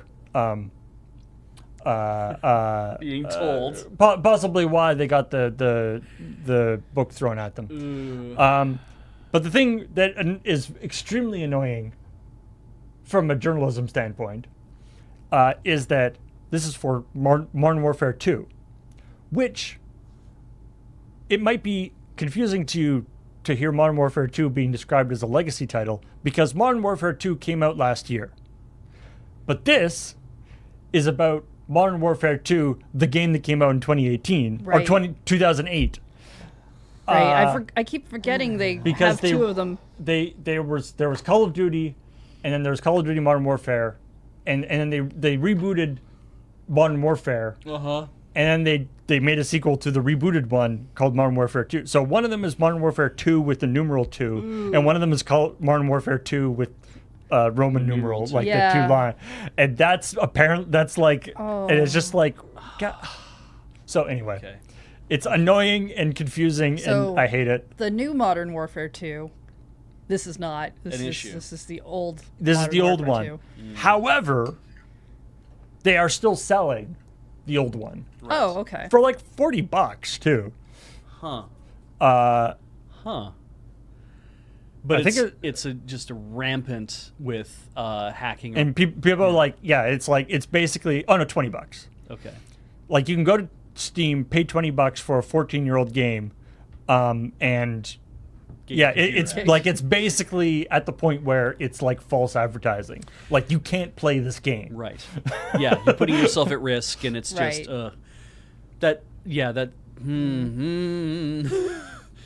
it sucks too, right? Because it's like if this is one of those things where it's like the community has fixed a problem that they have. The community has fixed what the community has identified as a problem. I would assume that Activision would also have identified it as a problem. I would assume that they would look at it and be like, we're still selling this game, and also it's putting all of our users at massive risk, so maybe we should either shut down the game entirely or we should fix the problems. Yeah, I mean, usually if they don't want to spend money doing anything, they would have shut down the game. But if it's still for sale, that suggests it's still making money to a degree where they'd want it to be for sale. Well, you wouldn't want to stop selling a video game, because if you did, people would accuse you of being anti-consumer. I don't want to get into that. Yeah, I don't want to either, but I did want to say it out loud. You often do. Embracer. Oh, Embracer Group? Yeah. The group that keeps embracing everything? Yeah, they just want to hug everybody. Into the group. But for some reason, somebody didn't want to be hugged, apparently. They won't say who. You have to ask consent when you're doing a hug. It's apparently, very important. they were in negotiations that to be consent hugged. might involve money. Mm-hmm. Yeah, they were apparently in negotiations for a groundbreaking $2 billion partnership deal, which is a hell of a hug. And also, that will be the high end of estimates. So take that with a huge rock of salt. So yeah, the specified deal included more than $2 billion in contracted development revenue over a period of 6 years. So basically, again, we've done a couple stories recently about this or about financial stuff, because everyone's fiscal year end is happening right now. Yeah. So this is an investor thing. They're telling investors why their forecasts are not as good as they were supposed to be. Yes. So, I mean, to be honest, this sounds like kind of a big deal. They have all documentation was finalized and ready to go as of yesterday. We asked for the execution of the agreement before our Q4 announcement. However, last night we received a negative outcome from the counterparty. This decision was unexpected to the management and the board of directors of Embracer. Right. So I feel that we'll get the sign off on this the night before, so that when we go into our investor meeting, we can be like, good news, we have this really cool thing we get to tell you about. We get to have whatever, and instead that didn't work out. Now you're like, oh no, that goes against what I was. We've got this whole palette of champagne. I made an entire slideshow for this part. Well, I think that's also the thing too, right? Is like whoever's preparing the materials would have been like, assume that this is going to go through. The stream is down again. Oh well. What the hell? Well, hopefully it doesn't happen. That's a lot. Is it? I mean, obviously our internet's still working because we're still getting chat. But what's interesting is I also lose my connection to the OBS remote control system. Is the computer actually suffering somehow? And it doesn't say that it's like at a super high percentage.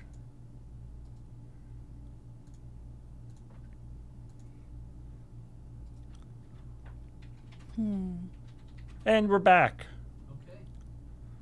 We never lost our. That's odd. And like according to, but like I don't know. Anyway, I don't understand I it. hope this doesn't bode badly for Friday night paper fight. It only seems to happen in this studio too. So I don't know. Maybe that computer is having issues. We're back, but Beige isn't. Oh, Beige came back. Yeah. I'm not going to take any of these parts out of the VOD because our local recording should have kept going, kept everything. Absolutely. Anyway, So Embracer Group said we're supposed to have made all this money, but now it's not happening. Yeah. I'm pretty sure. I like. It's like, hey man, I saw you at the party last night talking to that girl. How did it go? Late last night, I received a negative outcome from the counterparty. Yeah.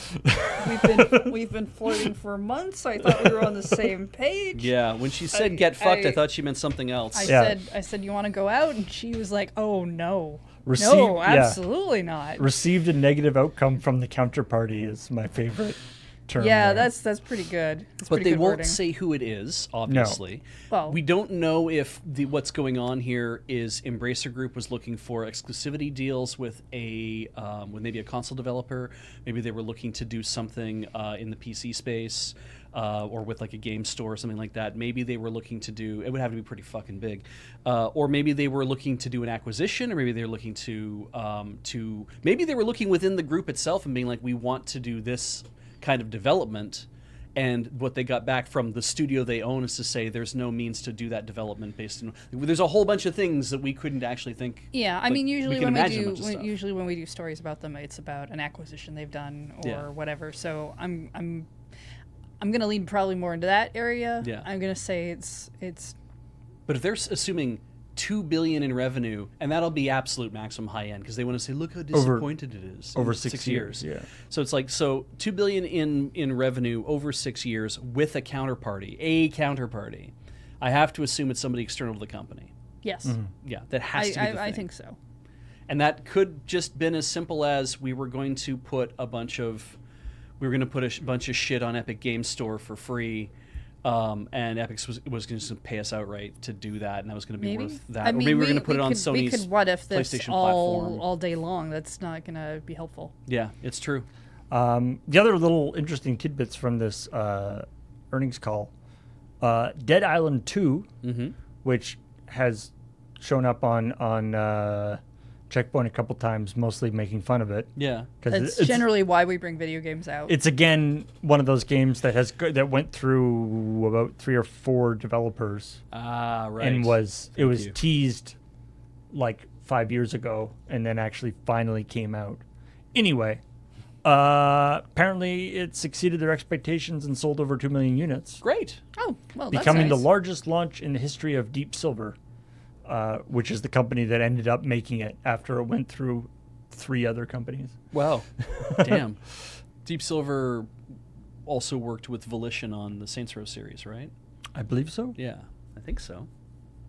That's Yeah. their biggest one, but yeah. The other bit about this, which I guess maybe is not that surprising, but it seems big to me, which is at the time of writing, Embracer currently has 11,426 developers working on 221 game projects. So if somebody wants to invite you to the like Embracer Group Slack? or the Embracer Group announcement stream, don't go. No. That's going to be like a 3-day long stream. All right, everybody, we've got 200 trailers to show you. All for games that aren't all coming out at the same time, but they are coming out in sometime in the next 5 years. That seems like a lot of game projects, but also 11,000 developers is a lot of developers. So, Wow. How many is that per game on average? 50.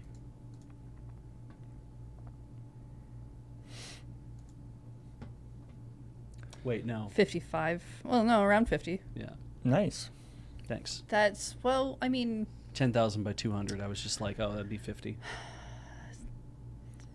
Maybe I it's don't- 10,000 people on one game, and the rest are like little indie games. Yeah, that's I good mean, too. yeah, Embracer it Group depends owns on, indies? It depends on how they're pushing those out and what the scope is. Like 50 people working on a game can be a lot on a small scope game, but not a lot on a really big scoped game. So Yeah, you might the have numbers some, are big, but it doesn't really tell us anything in regards to like Yeah. if that's good or You not. probably have some 200 developer houses, and you probably have some like 10 developer houses that are working Yeah, on.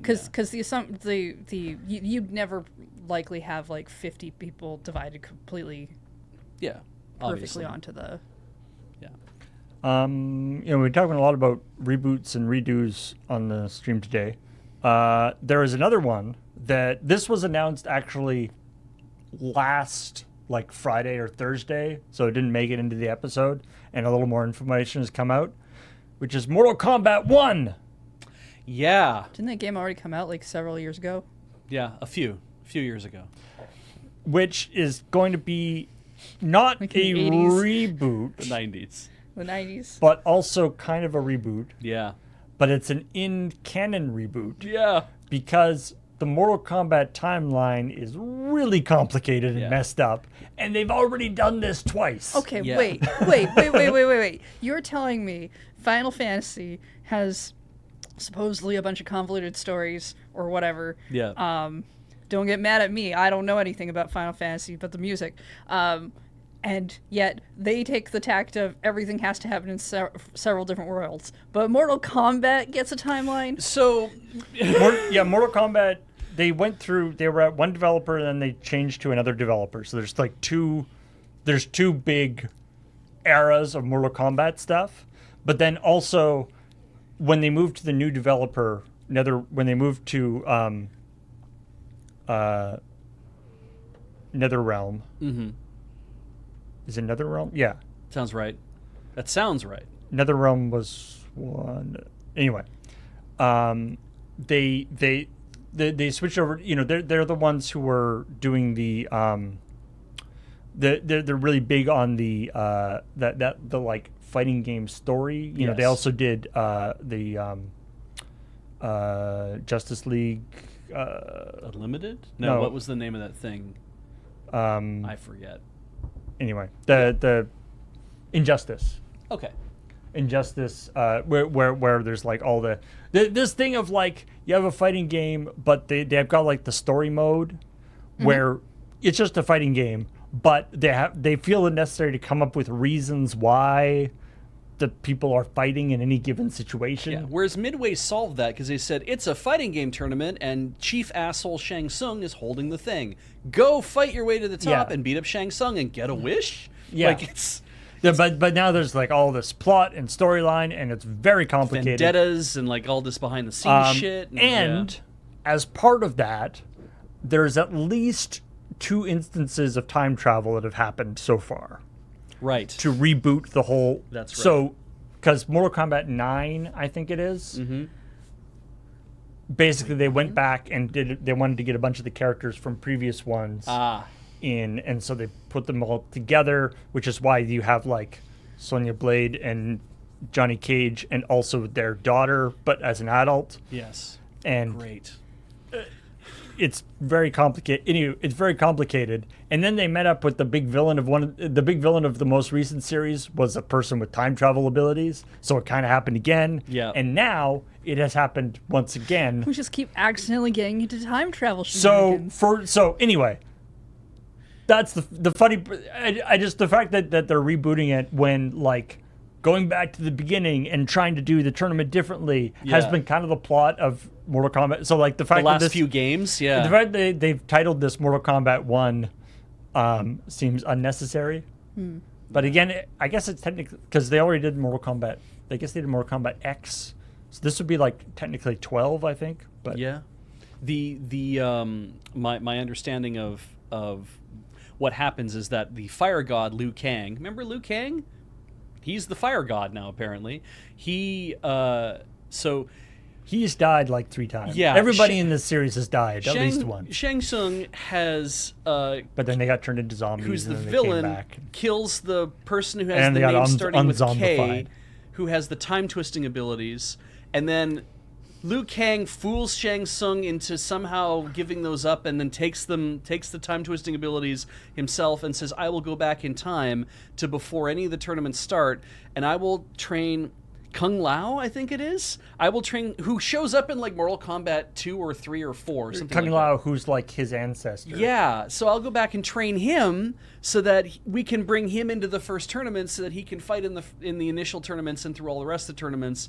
And I'm like, and where's Raiden in all this? Because Raiden is like, and then he has to be around somewhere. And then Liu Kang has to go to the school dance to make sure that his mother meets up with his father, otherwise he will never be born. God, I hope they build that in, because frankly, like, I can't tell if there's any of these parts are jokes or not. it's what's frustrating to me about this actually is the fact that it's like, okay, well, if you were establishing a timeline for your games, like for Mortal Kombat, right? It's like, sure, but if every game is gonna have time travel in it, then at some point nothing matters. We were talking about Primer at the very beginning of this thing. Yeah, it's the like timeline Yeah, exactly. out the other side. And I'm just like, Yeah, Jeremy Barry. what's the point of any of this? Is that if any time everyone's always going to go back in time and do stuff? But I guess the point is we're actually going to get back to the beginning and we're going to just kind of roll forward from there and maybe not do another time travel thing for a while. My favorite thing about Star Trek Voyager is how Captain Janeway will always get into some sort of time travel shenanigan, and at the very beginning of her finding out that there's the phenomenon going on or whatever, she'll just be like, I promised myself I'd never get involved in one of these, and every time just like, you don't remember that you've done this like 6 times already. Nobody's sharing the show Bible. I read about this in the whatevers about so and so and how they had like a weird time thing, and I promised we weren't gonna do it, and like, why do you keep doing the ones that will erase your memories? Mm-hmm. Don't worry, we're going to make another Star Trek after this where everyone loves time travel. They can't stop doing it. Enterprise. Oh, okay. The I fun haven't seen part one. about going back is that one of the things that they can do is a thing that they wanted to do for the original game. Oh, yeah. So the original, I mentioned Johnny Cage. His whole thing is that he's a Hollywood star. Yeah. Who's like, I think originally it was like he's a Hollywood star who's like trying to prove that he actually knows kung fu. Yeah, 'cause, I'm like, sure his actual plot line has changed like 10 times over the course of things. He's a white guy who does kung fu movies and he wants to show that he actually knows what he's doing, so he does the splits and punches people in the nuts. So that was his signature move. Sure. Yeah. What real world person's signature move is doing the splits? This is also a white guy who happens to be really good at martial arts. Jean-Claude Van Damme? So Johnny Cage was originally supposed to be based on Jean-Claude Van Damme. Right, because of the JC in his name. Oh, right. And of course, the original Mortal Kombat was done with performance capture things. They actually tried to get Van Damme, Oh, that'd have been good. but they couldn't for various reasons. He's going to be doing either voice acting or performance capture or both. I mean, Van Damme is amazing. I don't know if he can still do the full performance capture for this. I mean, he can still do a splits, I know, but he can do some amazing stuff still. I don't know if he's up to doing the full performance capture for this, but he's at least doing the voice stuff for Johnny Cage in the new one. Okay, so he will be doing Johnny Cage's voice and like everything else. Right. He was also Guile in the In Street Fighter movie. Street Fighter movie. Yeah. So there's bringing together the franchises. Uh, So that I'm. Oh, he'll be a cameo fighter. Okay. So he'll make a cameo. Oh yeah, and yeah, they're gonna actually have a skin of him. Yeah, that's cool. I like this. I'm very excited about that. So that's right. And then finally, Harvest Moon, the Winds of Anthros, is Anthos, not Anthros. Oh, Anthos. Anthos. Yeah. Anthos is the new Harvest Moon game that's coming out. A guy in a cow Oh costume. yeah, Marvelous Entertainment just had their like little showcase, whatever. I think that's the same group, right? And who knows if this Harvest Moon is going to be better or not than... Oh, it's Natsume. Sorry, wrong one. Yeah, Marvelous, I think, is making Story of Seasons, which is the actual Harvest Moon. Yeah, sorry, I get confused between those two now because there's always the correction of which one is the one you actually want. But it does make me wonder, is this Harvest Moon going to be a good Harvest Moon or not? I think the answer to that question is it doesn't matter. Right. Because the pre-order bonus for this game is a sleepy cow. Oh, That that's is so really good. cute. I mean, It's about handheld the size. Story of but- Seasons cows are better, but Yeah. It's not just a cow; it's a sleepy it cow. is pretty cute. That's to That- go with the special edition then? Or is that literally like if you pre-order the regular game, you get one too? Because the special edition comes with looks like a steelbook. Comes with the soundtrack. Pre-orders a bunch of the little game belt on pins. Amazon will come with the Sleepy Time cow plush. Oh, nice. So everybody can have a Sleepy Time cow plush. Yeah, It is very cute. it is a very cute. That is. It is a that- very cute Sleepy Time cow. I have no idea what the game is like. Yes. Well, a lot of people keep telling people to go buy Story of Seasons. So Oh, and a very adorable set of pins as well. Oh, it's a box copy. Okay, it's not. It doesn't look like it's a steelbook. Okay. Yeah. Maybe it's still about farming. Who knows? It's that when that schism happened, immediately it was Story of Seasons was the one to go for because that's the actual development team was like, we're making another Harvest Moon game like all the other Harvest Yeah. Moon games. But I mean, I bring up the Marvelous thing because they announced like Rune Factory 6 and Rune Factory Dragon. see, this is a company that knows its shit. That they're like, we know what makes us money. It's these 4 games, and we're just going to make them till the end of time. I know that a lot of systems still use disk media, obviously. yeah. Anybody else super weirded out seeing a CD seeing a jewel case? case? That is strange. Maybe it's available on PC. Or that could be That's like the soundtrack. Yeah. That'll be That the makes more soundtrack, sense. yeah. That makes way more But sense. even the soundtrack on a CD is just like, where does the USB key go on the CD? I don't get it. I mean, I own on the over shiny 400 CDs, and I'd be very happy to not have to buy another one in my entire life. Yeah, because I think Story of Seasons is getting a new thing as well, and it involves multiplayer. Oh, cool. Everyone should just be playing Stardew Valley anyway, I think, right? I mean, probably. I know a few people who don't gel with the aesthetics, That's fair. and so I Oh, we are over time. Yeah, I'll tell you what. That cow's a mood.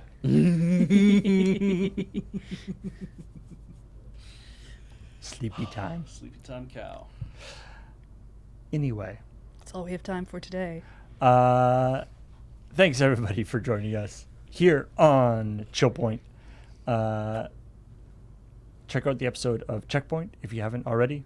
It's probably somewhere near this recording on YouTube. And we will talk to all y'all later. Bye. Hit up the Patreon. Bye. And